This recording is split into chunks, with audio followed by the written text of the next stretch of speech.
वज़ीर दिफा ख्वाजा आसिफ ने कहा है कि इसराइल के खिलाफ किसी मुल्क ने भारत का खुलकर साथ नहीं दिया है।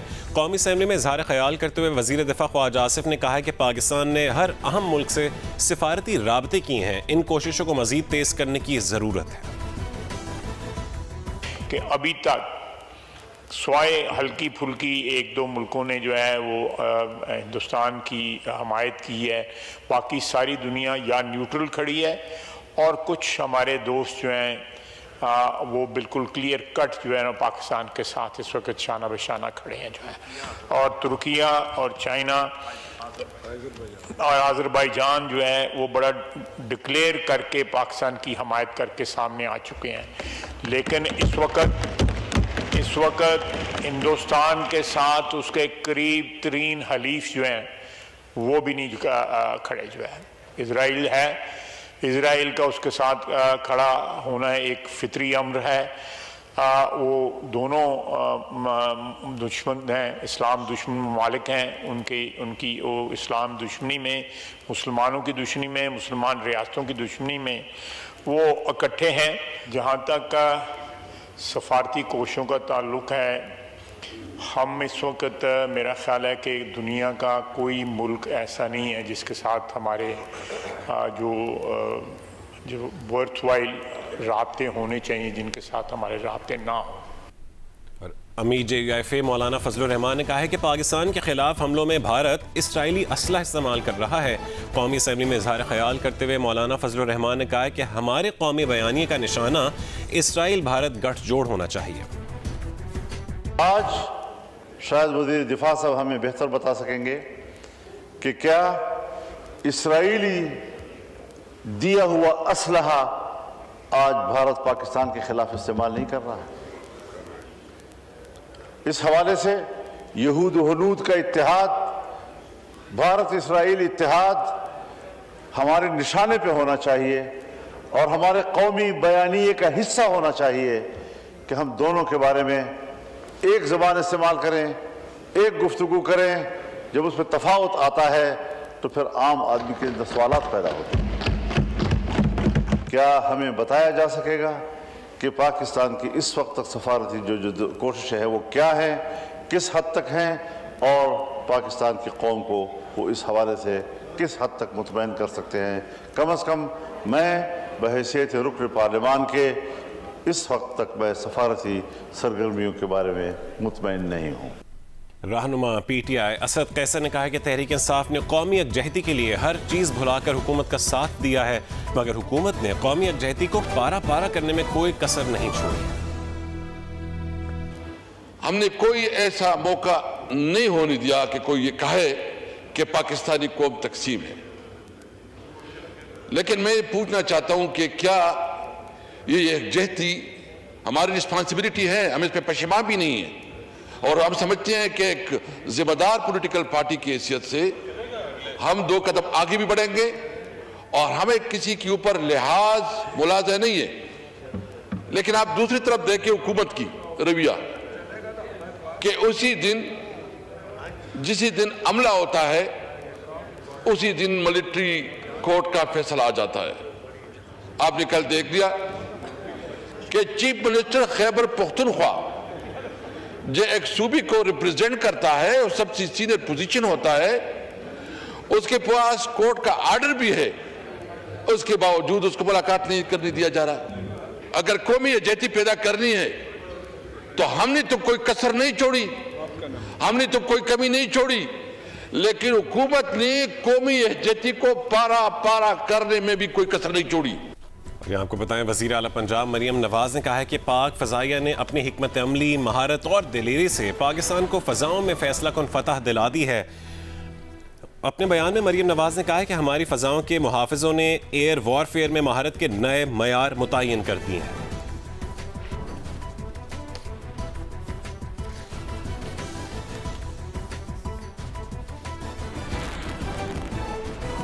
और लाहौर एयरपोर्ट पर फ्लाइट ऑपरेशन मुख्तसर बंदिश के बाद दोबारा बहाल कर दिया गया है। पाकिस्तान एयरपोर्ट्स अथॉरिटी की जानिब से ये कहा गया है कि लाहौर एयरपोर्ट पर फ्लाइट ऑपरेशन मुख्तसर बंदिश के बाद दोबारा बहाल कर दिया गया है। अब से कुछ देर पहले लाहौर एयरपोर्ट पर फ्लाइट ऑपरेशन बंद किया गया था, लेकिन अब लेटेस्ट अपडेट यह है कि पाकिस्तान एयरपोर्ट्स अथॉरिटी की जानिब से कहा गया है कि लाहौर एयरपोर्ट पर फ्लाइट ऑपरेशन मुख्तसर बंदिश के बाद दोबारा बहाल कर दिया गया है। और भारत में होने वाली इंडियन प्रीमियर लीग एक हफ्ते के लिए मुअत्तल कर दी गई। गुज़श्ता शब धर्मशाला में होने वाले मैच भी 10 ओवर्स के बाद ही खत्म करने पड़े। मैच की मनसूखी और हालात में तेजी से बदलती सूरत हाल ने IPL के लिए भारत में मौजूद ऑस्ट्रेलियाई क्रिकेटर्स को भी परेशान कर दिया। गैर मुल्की खिलाड़ियों ने भारत से फौरी तौर पर निकलने के लिए फ्लाइट्स की तलाश शुरू कर दी है। भारत में होने वाली इंडियन प्रीमियर लीग एक हफ्ते के लिए मुअत्तल कर दी गई। BCCI के सेक्रेटरी देव अजीत साइकिया का कहना है कि IPL 2025 को फौरी तौर पर एक हफ्ते के लिए मुअत्तल कर दिया गया है। ये फैसला भारत और पाकिस्तान के दरमियान कशीदगी के तनाजुर में किया गया है। भारतीय क्रिकेट बोर्ड का कहना है कि हालत जंग में क्रिकेट नहीं खेली जा सकती। गुज़िश्ता शब धर्मशाला में IPL का पंजाब किंग्स और दिल्ली कैपिटल्स का मैच 10 ओवर्स बाद ही खत्म करना पड़ गया था। स्टेडियम से खिलाड़ी और ऑफिशियल खौफ के आलम में होटलों को रवाना हुए। इस मैच की मनसूखी और हालात में तेजी से बदलती सूरत हाल के बाइस भारत में मौजूद गैर मुल्की क्रिकेटर्स परेशान हो गए हैं और भारत से फौरी तौर पर निकलने के लिए फ्लाइट्स की तलाश शुरू कर दी है। मीडिया रिपोर्ट्स के मुताबिक ऑस्ट्रेलियाई क्रिकेटर्स फौरी तौर पर दुबई या अपने वतन वापस जाने के ख्वाहिशमंद हैं और इसके लिए वो पहली दस्तयाब फ्लाइट चाहते हैं। कुछ ऑस्ट्रेलियाई क्रिकेटर्स हफ्ते को अपने वतन वापस रवाना हो सकते हैं, जबकि कुछ खिलाड़ी दुबई जाएंगे। IPL में 15 ऑस्ट्रेलियाई खिलाड़ी शरीक हैं। ज़राए के मुताबिक भारतीय cricket board IPL matches Dubai में कराना चाहता था, जिसके लिए अमाराती क्रिकेट बोर्ड से राब्ता भी किया, लेकिन उन्हें मना कर दिया गया और बताया गया कि पाकिस्तान पहले ही PSL के लिए राब्ता कर चुका है। और पाक भारत कशीदगी के बाद पाकिस्तान सुपर लीग सीजन 10 के बकिया 8 मैचेस मुत्तहिदा अरब अमारात मुंतकिल कर दिए गए हैं। मैचेस के नए शेड्यूल का ऐलान जल्द किया जाएगा। PCB के चेयरमैन मोहसिन नकवी का कहना है कि रावलपिंडी स्टेडियम को निशाना बनाने के गैर जिम्मेदाराना और खतरनाक भारतीय इकदाम के बाद PSL शिफ्ट करने का फैसला किया है। हमला वाज़ेह तौर पर पाकिस्तान सुपर लीग को खराब करने के लिए भी किया गया था। चेयरमैन का कहना था कि मुल्की और गैर मुल्की क्रिकेटर्स हमारे मेहमान हैं, उनको भारत की मुमकिन लापरवाही से बचाने के लिए लीग को मुंतकिल किया गया है। पाकिस्तान क्रिकेट बोर्ड ने PSL को UAE शिफ्ट करने की तस्दीक करते हुए बताया कि इवेंट के बकिया 8 मैचेस मुत्तहिदा अरब अमारात में खेले जाएंगे। PCB के मुताबिक इन 8 मैचेस को रीशेड्यूल करके इनकी नई तारीखों का ऐलान जल्द कर दिया जाएगा। लीग के शेड्यूल में 6 से 7 रोज का फर्क आ सकता है। पाकिस्तान क्रिकेट बोर्ड के चेयरमैन मोहसिन नकवी का कहना है कि रावलपिंडी स्टेडियम को निशाना बनाने के गैर जिम्मेदाराना और खतरनाक भारतीय इकदाम के बाद PSL शिफ्ट करने का फैसला किया। ये हमला वाज़ेह तौर पर PSL को खराब करने के लिए किया गया था। चेयरमैन ने कहा कि मुल्की और गैर मुल्की क्रिकेटर्स हमारे मेहमान हैं, उनको भारत की मुमकिन लापरवाही से बचाने के लिए लीग मुंतकिल की।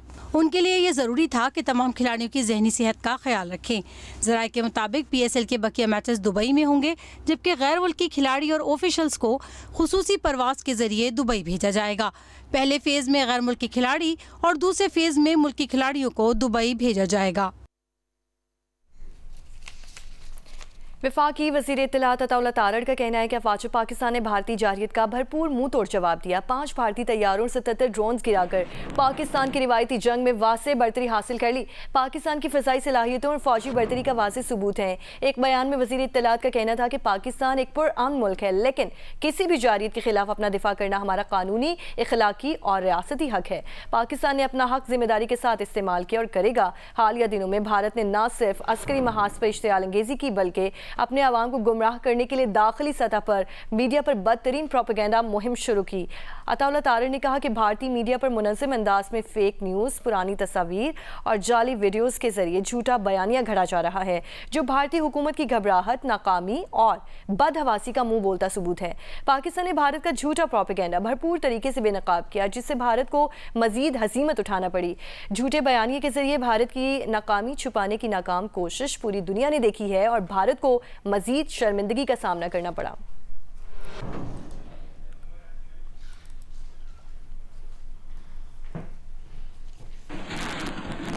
सियालकोट में भारत कशीदगी के बाद सरहदी इलाकों से मुल्का देहातों को खाली करवा लिया गया है। इस वक्त वहां क्या सूरत हाल है, बताएंगे जियो न्यूज़ के नुमाइंदे उमर एजाज। जी, मौजूदा पाक भारत कशीदगी के पेश नज़र सियालकोट में डिस्ट्रिक्ट एमरजेंसी कंट्रोल रूम कायम कर दिया गया है। तमाम इदारों के नुमाइंदे यहाँ पर अपने अपने काम में मसरूफ़ हैं, जिसमें पुलिस है, रेस्क्यू 112 है, महकमा सेहत है, महकमा एजुकेशन है। इसके अलावा डिस्ट्रिक्ट एडमिनिस्ट्रेशन के तमाम नुमाइंदे यहाँ पर मौजूद हैं। मेरे साथ इस वक्त डिप्टी कमिश्नर मौजूद हैं, उनसे बात करेंगे। हम मॉनिटरिंग कर रहे हैं पूरे डिस्ट्रिक्ट की। इस वक्त तमाम डिपार्टमेंट्स हमसे कनेक्टेड हैं, तो जिस किस्म की भी सूरत हाल होगी हम पब्लिक को साथ अवेयर करेंगे। इस वक्त मेरी रिक्वेस्ट सबसे यही है कि पैनिक नहीं होना। उनके लिए 1718 जो हॉटलाइन हमने कायम की है, उस पर हमसे रब्ता करके आप वो पूछ सकते हैं। टीचर्स की हॉल्स में ट्रेनिंग हो रही ताकि वो अपने अपने मोहल्लों में अपनी अपनी जगह पे उनको पता हो कि जब सायरन बजेगा तो उन्होंने क्या हिफाजती इक़दामात लेने हैं। जब लोगों की ट्रेनिंग होगी तो ये पैनिक नहीं होगा, लोगों को पता होगा कि उन्होंने किस सिचुएशन में क्या करना है। हर लिहाज से यहाँ पर हर चीज़ को मॉनिटर किया जा रहा है, हर किस्म की तैयारी मुकम्मल कर ली गई है। और वज़ीर-ए-आज़म शहबाज शरीफ की ज़ेर सदारत वफाकी बजट की तैयारी से मुतालिक इजलास हुआ है, जिससे खिताब में वज़ीर-ए-आज़म ने कहा कि आइंदा बजट में आम आदमी को रिलीफ देना अव्वलीन तरजीह है। मज़ीद जानेंगे, जियो न्यूज़ के नुमाइंदे अयाज अकबर हमारे साथ मौजूद हैं। अयाज, बताइए इजलास के हवाले से। ये बजट की तैयारी के हवाले से अहम इजलास है। इस इजलास से वफाकी वज़ीर मनसूबाबंदी एहसन इकबाल, वफाकी वज़ीर इक़्तिसादी अमूर अहद चीमा और वज़ीर खजाना और दीगर जो मुतल्लिका हुकाम जिसमें मौजूद थे। वज़ीर आज़म के निजी शोबे से ताल्लुक़ रखने वाले मुमताज़ कारोबारी शख्सियात और इनकी तजावीज़ उसके खैर मकदम भी किया और उनकी काबिल अमल तजावीज़ को बजट में शामिल करने की फौरी हिदायत भी की है। कारोबारी शख्सियत और माहिरीन के वफ़द ने हुकूमती की जो माशी पॉलिसियों पर एतमाद का इज़हार भी किया और अपनी अपनी तजावीज़ भी दी है। टैरिफ रियलाइजेशन के हवाले से भी लाएमल तैयार किया गया है। ई कामर्स की 2.0 फ्रेमवर्क की तकमील के करीब है और साथ साथ बजट 2025-2030 तक का 5 साला ट्रेड पॉलिसी फ्रेमवर्क भी जल्द मुकम्मल कर लिया जाएगा। इस इजलास में बजट की तैयारी के हवाले से मईशत के मुख्तलिफ शोबों से स्टेक होल्डर उनकी भी मुशावरती सेशंस किए गए हैं। बजट तैयारी के हवाले से निजी शोबे से मुशावरत का गुज़श्ता 3 माह से ये सिलसिला जारी था।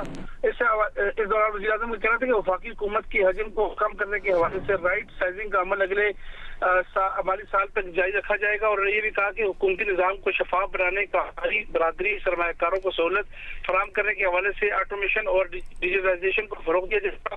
उन्होंने पावर सेक्टर में हुकूमती जो इस्लाहात है उनके मज़बूत नताइज आ रहे हैं। सनतों के लिए बिजली की कीमतों में कमी की हुकूमत की सनत और पैदावार की फरोग की जानब से एक अहम कदम है।